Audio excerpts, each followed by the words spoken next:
As you know, on the issue of LGBTQ, when Pope Francis said, "Who am I to judge?" that ricocheted around the world.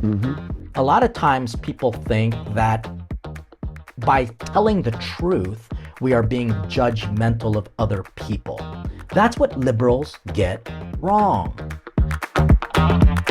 Welcome to the Father Leo Show, where I'm dishing out faith, culture, and commentary. And in this episode, we are going to discuss what liberals or extremists on both sides of the ecclesial aisle, the media, and particular Protestants get wrong about Pope Francis, the papacy in general, as I am reporting live from Rome after the Pope's funeral. So let's just jump right into it. But before we do, please make sure you like, subscribe, share, and comment. It'll help overcome the algorithms that's literally suppressing good, accurate pastoral commentary about the Pope's funeral, as well as consider supporting us with a monthly supportive gift at patreon.com/thefatherleo show, so that it gets you not only access to great content, but also some special perks. So let's just jump right into it about what so many people got wrong about the Pope, especially Pope Francis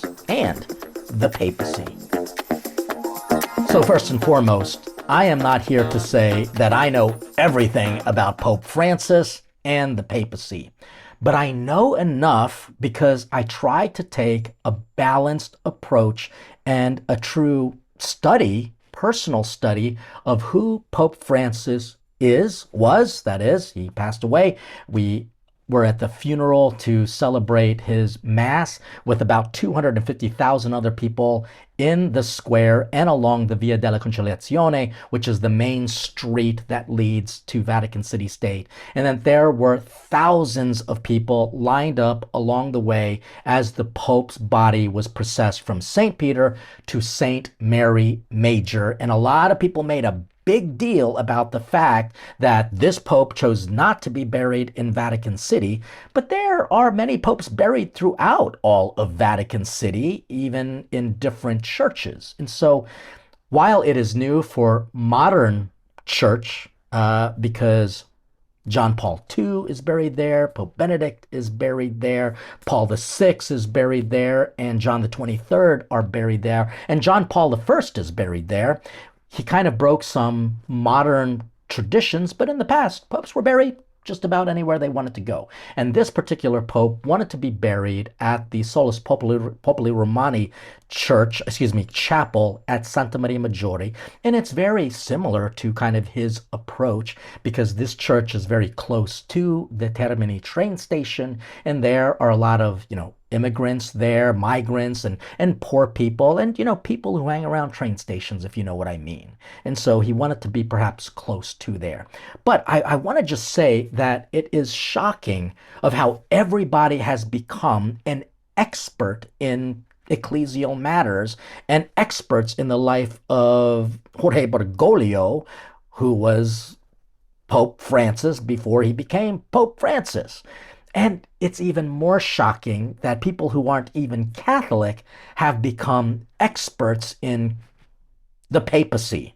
It does require a little bit of humility. And that's why if you are watching this, you're going to get a more accurate understanding of who Pope Francis was to the Catholic Church and to the world. So what I want to do is first jump right into it, especially in regards to the papacy and how Protestants always get it wrong, because they only have a very limited understanding of Scripture.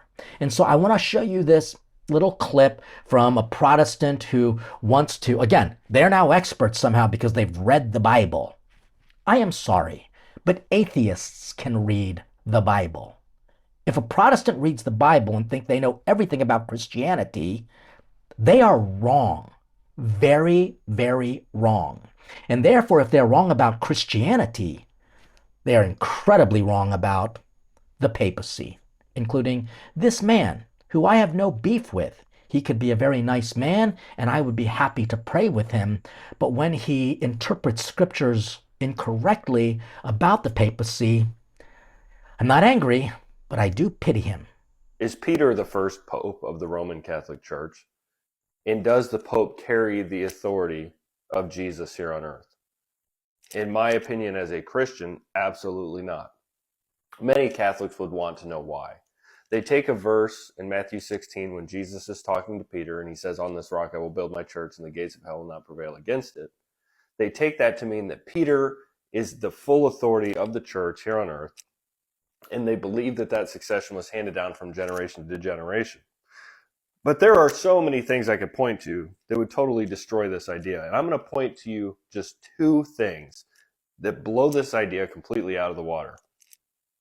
Okay, we all know who the Apostle Paul was. The Apostle Paul wrote most of the New Testament.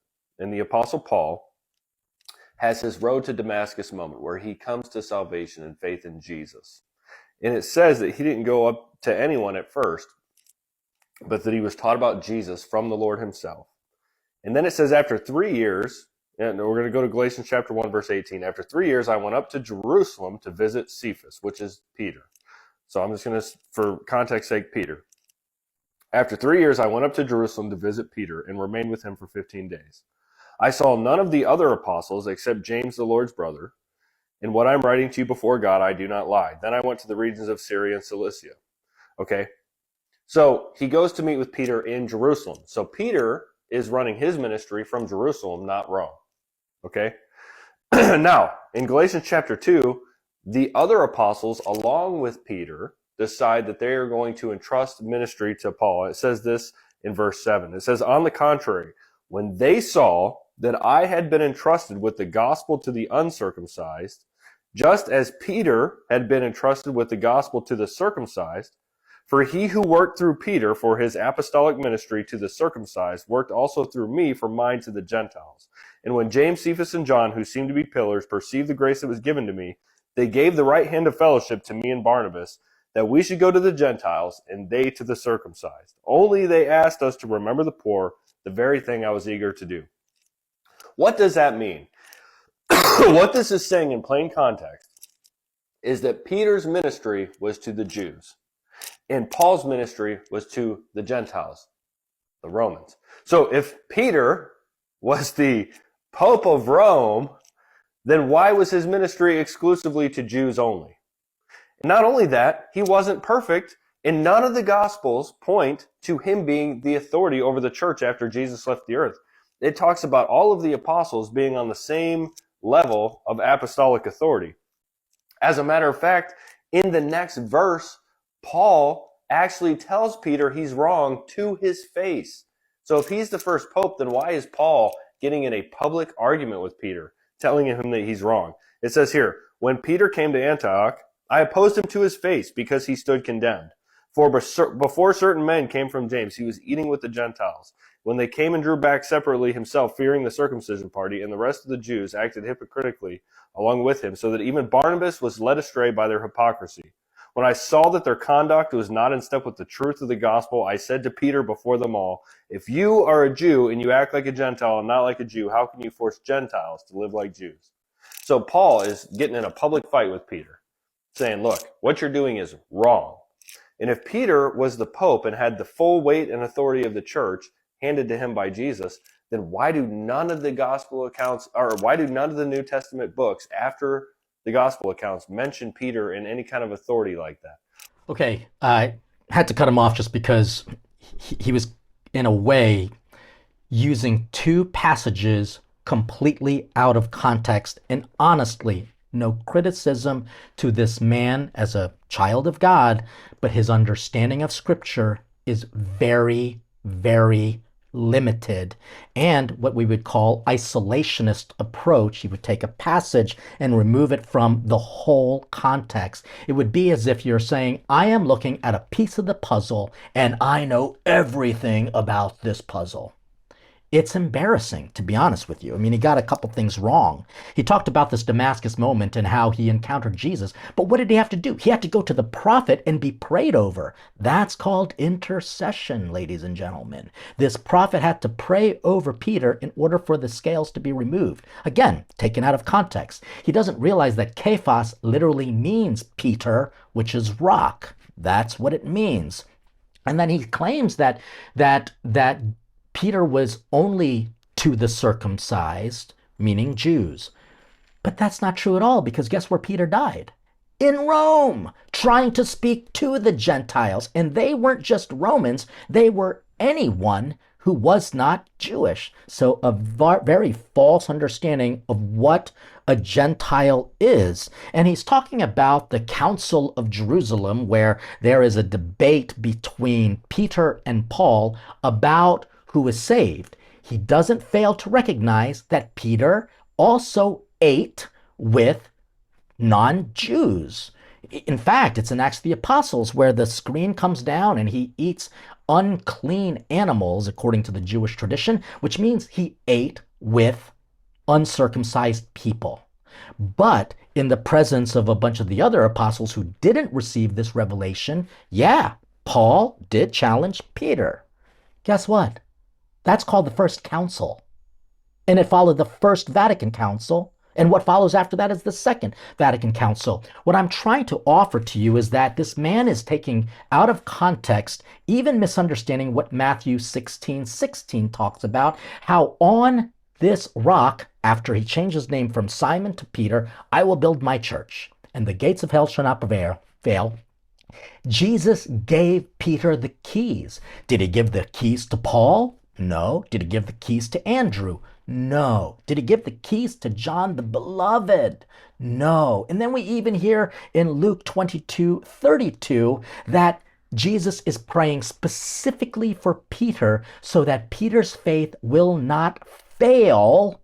And even though it did, when he denied Jesus 3 times, in John's gospel we will hear, because I actually read the gospel in context, that he will forgive Peter for his human failings. And then Jesus will say to Peter, I'm praying for you so that your faith will be solid and firm, so that you, Peter, can confirm and encourage, solidify the faith of others. You know, if we even look at, for example, John 21, chapter 15, that forgiveness passage where Jesus forgives Peter 3 times for denying him 3 times, he's going to say to him, your job, Peter, is to vicar me, to follow me. That's why he is known as the vicar of Christ. This guy gets it wrong. In Peter does not remain the fullness of faith. No, not at all. It's in the Catholic Church, not limited to one person. This is where this man gets a lot wrong, because for him, the fullness of faith, for Protestants, the fullness of faith resides in his or her understanding of the scriptures. The fact that they read it, they think they know the fullness of faith.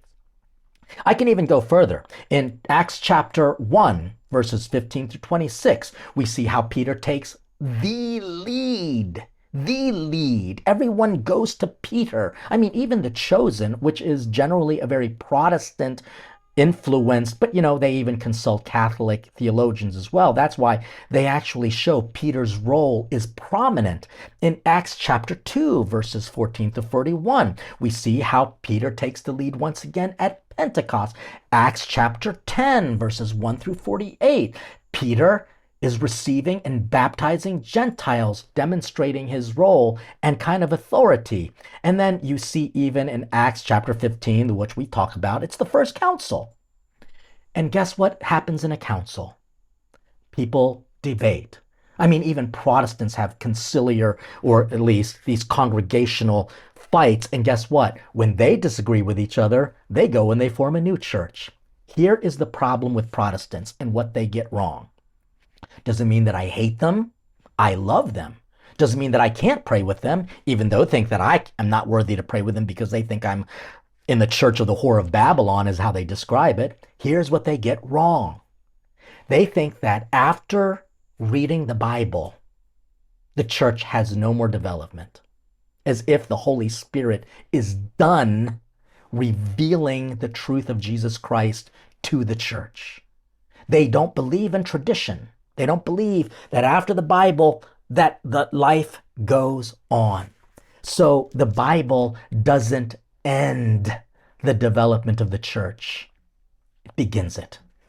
So now what we're going to do is jump into a conversation about what liberals, whether they be secular liberals or even Catholic liberals or maybe even extremists, what they culturally got wrong about Pope Francis, the beloved pontiff, also known as the people's pope. But where did that come from? Well, let's talk about it. So one of my big struggles is that liberals, particularly liberals, got Pope Francis very wrong. And also some arch conservatives, extremists on the right side, they got it wrong. They wanted to paint almost a political understanding of who Pope Francis was. And so I want to just show you an example of what people got wrong. I'm going to talk about conservatives, what they arch conservatives. Now, because conservatism, I believe, even though they disagreed with this Pope, I can honestly say, while they might have disagreed with this Pope and how he said things and how he did things, they still at least prayed for him, obeyed him, and loved his position, even if they didn't necessarily like or love Pope Francis personally. And so this is an example. And I'm not saying that these people being interviewed or interviewing are extreme. I'm just saying what they got wrong. As you know, on the issue of LGBTQ, when Pope Francis said, "Who am I to judge?" that ricocheted around the world. Mm-hmm. Mm-hmm. That's a change for the church. It's certainly a change of attitude and style, that's right. And do you think that will continue? Oh, I'm sure it will continue. You do? And sure. And it's already continuing. You don't want to collapse the whole church into the Pope. You know, there's a huge church out there. And so there's a huge variety and richness of responses. And I very much hope that the famous phrase, "Who am I to judge?" That people will say, I've lived this in my parish, I've lived this in my community, I've lived this in my school. So that is Nora O'Donnell, and she's with CBS, and she was interviewing Cardinal Michael Czerny and asking about that very famous quote about Pope Francis, off-the-cuff remark, "Who am I to judge?" And I think what people get wrong is that this is the Cardinal got it right. It wasn't necessarily a new thing, but it was a very revealing attitude and a pastoral position that a lot of times people think that by telling the truth, we are being judgmental of other people. That's what liberals get wrong. Now, I am not here to say that arch conservatives got everything right about Pope Francis, because I can tell you that they kind of were influenced by how others interpreted Pope Francis's words. So, you know, you can care for the Pope Francis, he cared for the environment, but people interpreted that as being kind of like an extreme environmentalist that would agree with Greta Thunberg. He didn't agree with Greta Thunberg. Pope Francis also didn't agree with the Pope pro-choice movement. He called abortion similar to hiring a hitman to kill unborn children. On the question of LGBTQIA, he said, "I can bless people because blessings is for everyone." In the same way, a priest blesses someone who comes to communion with their arms crossed as such because they're not worthy to receive communion. I can bless that person, so to speak. So he wasn't saying, I agree with your sins and I'm praying for your union. But again, it's in how people interpret the Pope.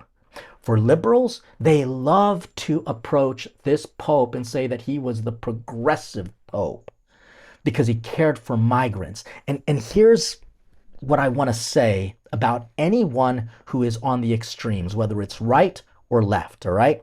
Either extremes. Don't base your opinion on Pope Francis by your emotions, which can be manipulated by the type of media you choose to consume.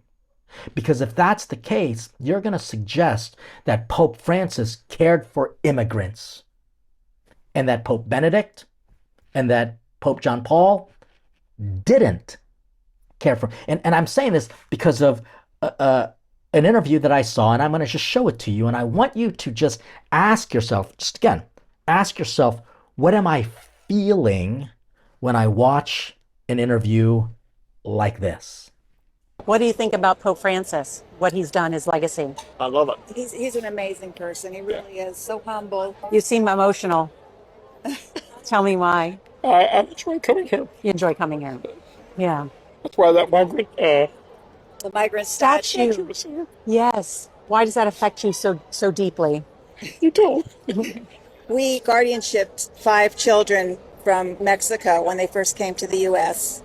and made sure that they got their residency, made sure they got their education, and watched them grow up. And they've all done very well. And then we have two girls that are our daughters that we adopted, and they're from Mexico as well, from Sonora. And we met them also through this ministry that Jim is involved with so long. I interviewed Pope Francis last year. Yes. And of course, he talked so much about migrants and what he called the culture of indifference. I didn't leave because we're on a vacation. Yeah. Yeah. And you know this firsthand. Yeah, these people are desperate, and they need a place to come to that's safe for them, so they can make a new life. And you were educated by nuns. Yes, without women, our church would not survive. Yeah. Because nuns are the backbone of the Catholic Church. For sure, they are. I'm so moved that you're moved. You're going to make me cry. So when you watch something like that, how do you feel?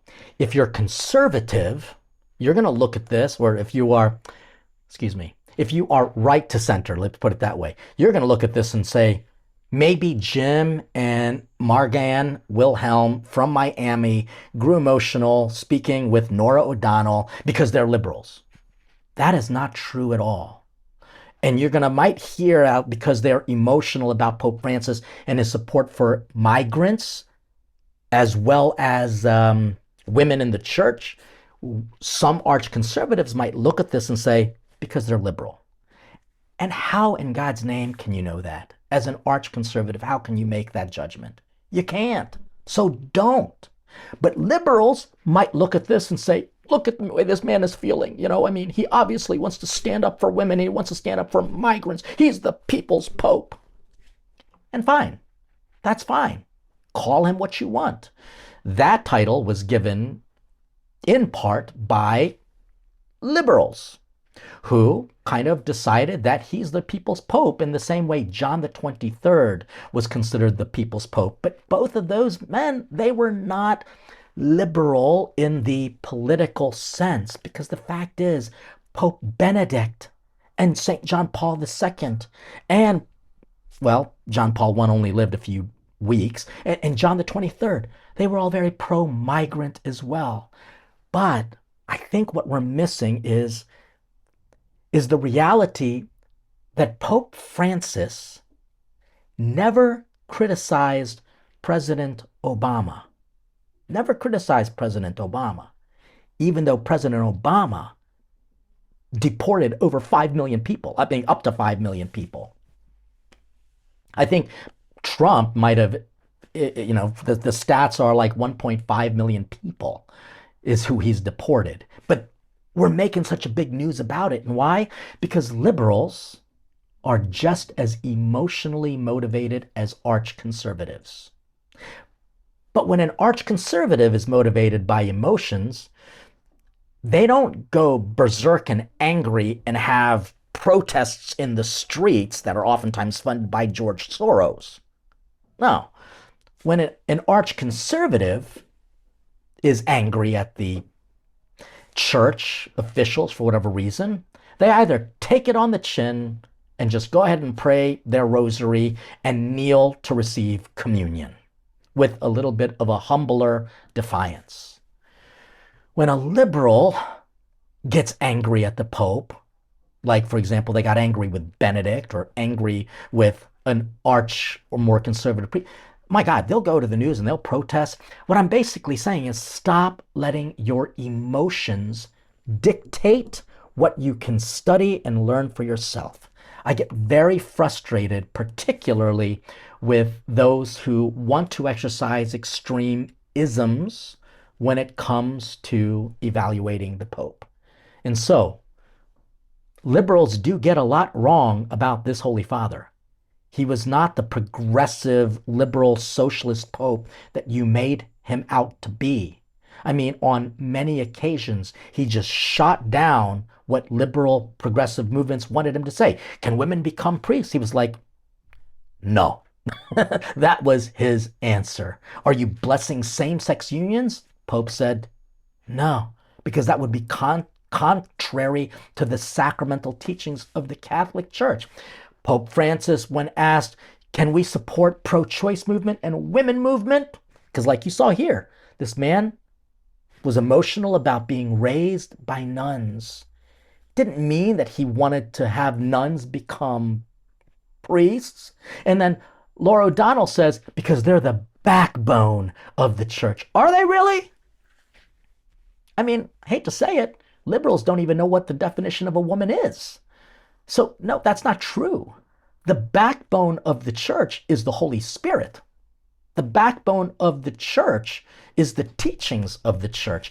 This is what soft liberals get wrong that will lead them to extreme liberals. And so they'll even say, will women become priests? Pope says, no. Is abortion okay?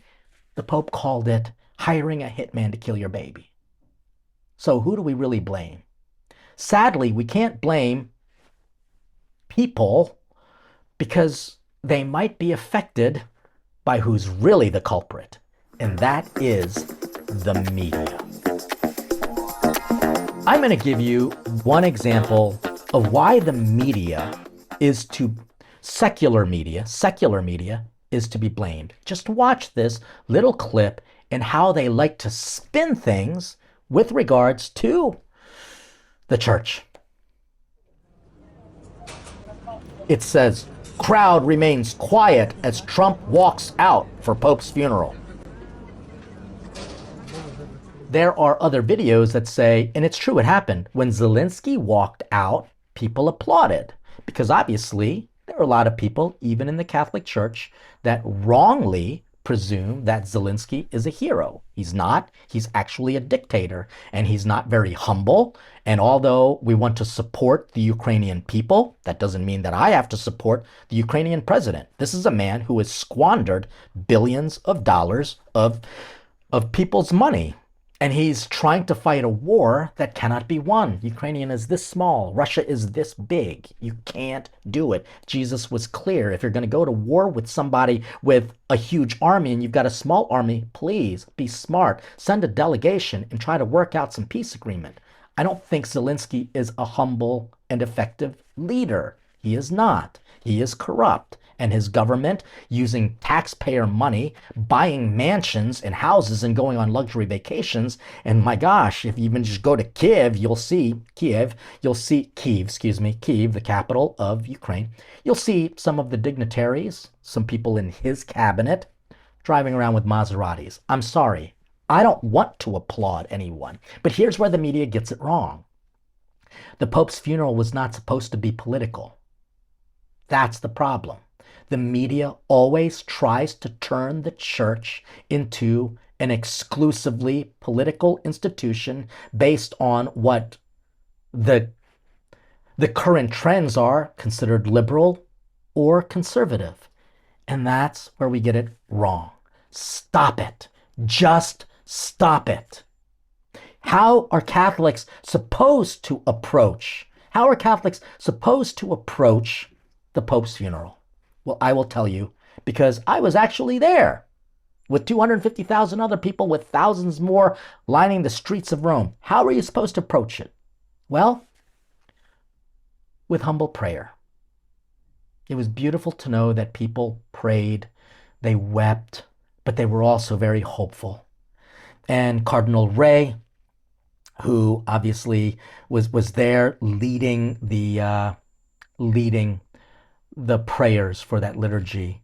You know, he did a fine job, so to speak, remembering the life of Pope Francis and even saying things like this. You know, he said, faced with the raging wars of recent years, with their inhuman horrors and countless deaths and destruction. Notice he didn't say by one or the other, because war has no winning sides. He said, Pope Francis incessantly raised his voice, imploring peace and calling for reason and honest negotiations for possible solutions. And that, my brothers and sisters, is one of the reasons why people applauded during the funeral. Because this is reasonable, this is just, this is truly what Pope Francis wanted people to do, was to dialogue rather than to dictate or to just dogmatize without discussion. People might not like the term, but synodality has a place for left and the right in the church.